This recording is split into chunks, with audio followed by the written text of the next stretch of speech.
இப்படியாப்பட்ட ஒரு ஆட்சியையும், இப்படியாப்பட்ட அமைச்சர்களையும் உலகத்துல எந்த மூலையில தேடினாலும் நீங்க பார்த்திருக்கவும் மாட்டீங்க. இனி பார்க்கவும் போறதில்ல. யாரா இருக்கும்? எங்க பொட்டு மாமாட ஆட்சியும், எங்க பொட்டு மாமாட புளுகு அமைச்சர்களும். இன்றைக்கு ஒரு அமைச்சரை பற்றி தான் பார்க்க போறோம். இன்றைக்கு யார் அந்த புளுகு அமைச்சர்னு சொல்லி பார்த்தால் ராஷாக்களே, சபரி ஐங்கரன். இவர் என்ன சொல்றார் என்றால், உள்ளதான் சொல்லியிருக்கிறேன். சட்டசபைக்கு தான் வரும்போது முச்சக்கர வண்டியை பிடிச்சி வந்துட்டு இங்கேருந்து முச்சக்கர வண்டியை பிடிச்சி வீட்டுக்கு போகிறேன் அப்படின்னு சொல்லியிருக்கார். யாருடா இந்த 7 அமைச்சர்? எங்கள் மாமாட ஆட்சியில் ஏழைகளுக்கு குறைச்சலே இல்லை. 2 கோடி ஏழை விளக்கு மாமா இருக்கும்போது லட்சத்தில் 7 இல்லாமல் இருப்பாங்களா? இருப்பினும் வாயை திறந்தாலே பொய் தானே. அதனால் எது பொய் எது உண்மைன்னு சொல்லி ஆக்களுக்கு தெரியலை போல தெரிகிறது. இல்லாட்டி அடித்து விட்ட பொய்களை நினைவில் வச்சிருக்கிறது கொஞ்சம் கஷ்டமாக இருக்கு போல தெரியுது. அதனால் நான் என்ன செய்தேன் என்றால் கூகுளில் தட்டி பார்த்தேன், யார் இந்த 7 அமைச்சர்னு சொல்லி கூகுளில் தட்டி பார்த்தேன். தட்டி பார்க்கும்போது இந்த 7 அமைச்சர்கிட்ட ஒரு கொஞ்சம் சாமான்கள் தான் இருக்குது. பெருசாலாம் ஒன்றுமே இல்லை. சரியான ஏழையாக தான் இருப்பார் போல தெரியுது ராஷாக்களே. ஒரு 5 லட்சம் ரூபாய்க்கு ஒரு டாட்டா வாகனத்தை 2023ஆம் ஆண்டு வாங்கியிருக்கார். 3 வருஷத்துக்கு முன்னுக்கு. அடுத்தது 2017ஆம் ஆண்டு அவர் ஒரு பைக்கை வாங்கியிருக்காரு. அவர்கிட்ட கார் இல்லைன்னு தான் சொல்லியிருக்காரு. பைக் இல்லைன்னு அவர் சொல்லலை. அதனால் அவர்கிட்ட வாகனம் இல்லைன்னு சொல்லியிருக்காரு. சரி, அவர் வாகனம்ண்டா 4 சில்லத்தான் நினைக்கிறாரோ தெரியலை. சரி, 4 சக்கரம் இல்லை அந்த பைக்குக்கு. அதனால் அந்த பைக்கை கொஞ்சம் தள்ளி வைப்பேன். ஏன்னா அது 2017ஆம் ஆண்டு வாங்கினது. இப்போ துருப்பிடிச்சி அவரை மாதிரி கரல் பிடிச்சி இருக்கிறதுக்கு வாய்ப்புகள் இருக்குது. அடுத்தது அவர்கிட்ட 5,80,000 ரூபாய்க்கு ஒரு கொஞ்சோண்டு தங்கம் இருக்குது. பெருசாலாம் இல்லை, நீங்கள் நினைக்கிற மாதிரிலாம் இல்லை. 5,80,000 ரூபாய்க்கு ஒரு கொஞ்சம் தங்கம் வச்சுருக்காரு.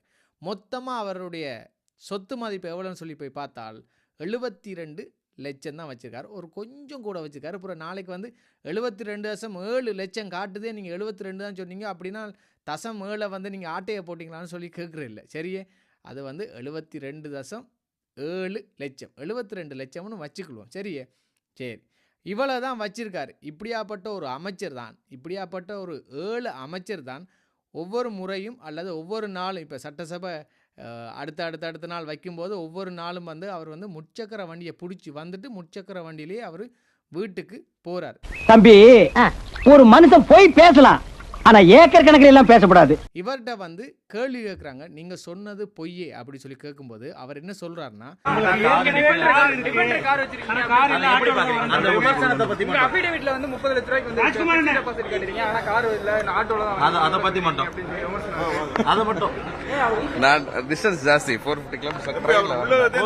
உள்ளதான் சொல்லியிருக்கிறேன்.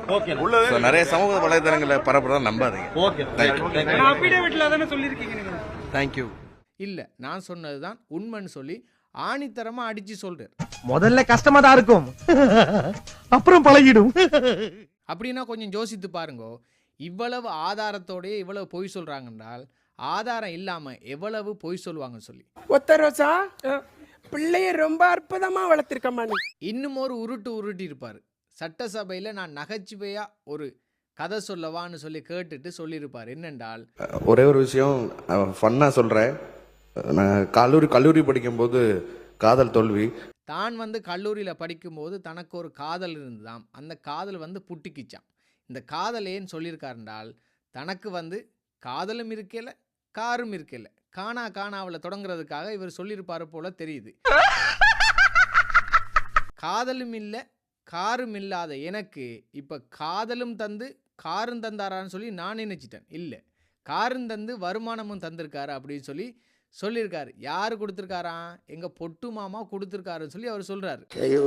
ஒரு பைத்தியக்கார பைலட் மாட்டிட்டு பாடு. இவருக்கு இந்த காரும் வருமானம் எங்கேருந்து வந்தது?